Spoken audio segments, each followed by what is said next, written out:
Alrighty guys, so here's the deal. My helper came back and tell me they gave him the wrong alternator for this car. This is the one I diagnosed, I don't know, about 3 days ago, needing a alternator. Okay, remember I showed you my secret trick on how to find out if alternator putting out. I just use the field terminal with a test light and see if the computer doing its job. Alright guys, so I got the car running. As you can see, it's not charging, mainly because the field terminal is off. I have down there. So what I do is take my test light, I got it connected to ground. I want to see if the PCM commanding the alternator to do its thing. I don't know which one, so I'm gonna do both. If I get, yeah, y'all see that light?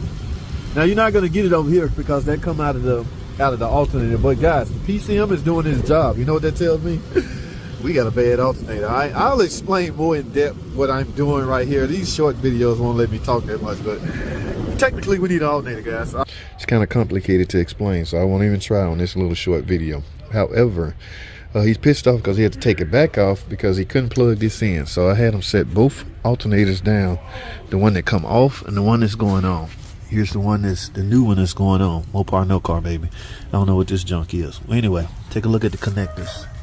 As you can see, this connector right here is kind of broke. All right, look at it real good. Okay, it got a tab missing right here and it's broke, so I don't know if it came broke or what. Now look at the new one.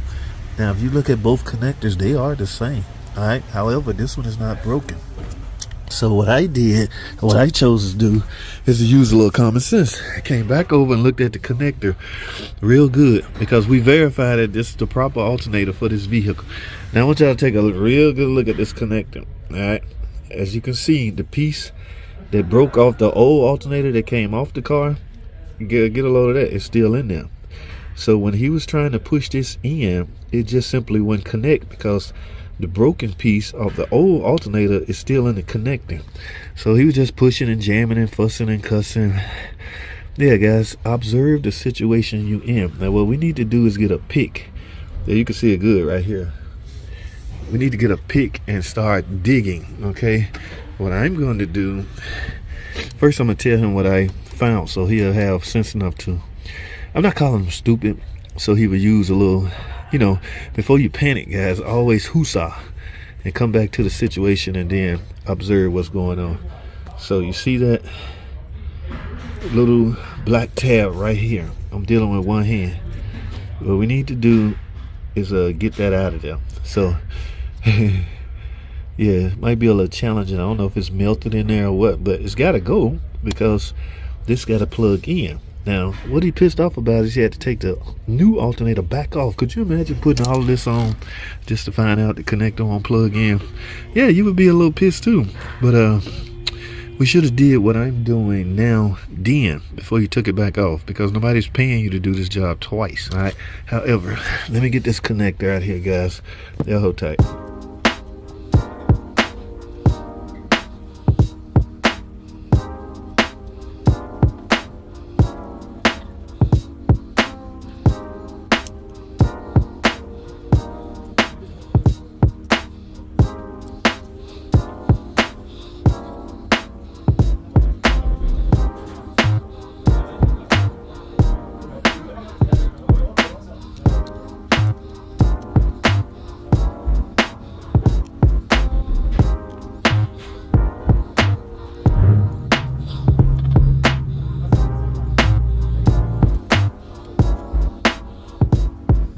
And there you have it, guys. All right, this was causing all of that trouble. This is the broken piece that come out of the old alternator. Yes, this little piece can ruin your freaking life. So now we can resume with replacing this alternator. All right, I'm trying to get a good picture of this. Maybe you can use it as a thumbnail, but look at that.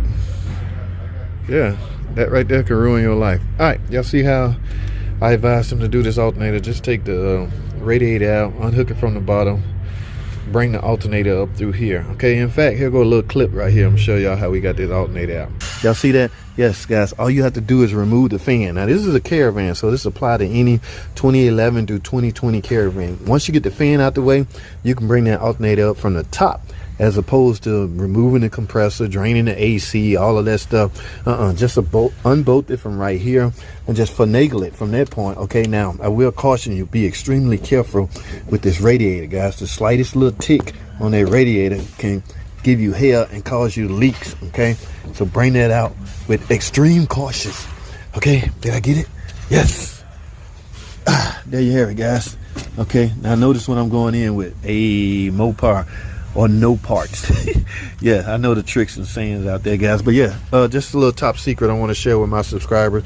Just remove the fan, condenser fan, and once you get that out, you got plenty of room. Now we can get it back in using the same, reverse the procedure we used to remove it, basically to install it. All right, Mopar, no car, baby. They should never need another alternator. Yep, that piece go. Yeah, okay, guys, woosah.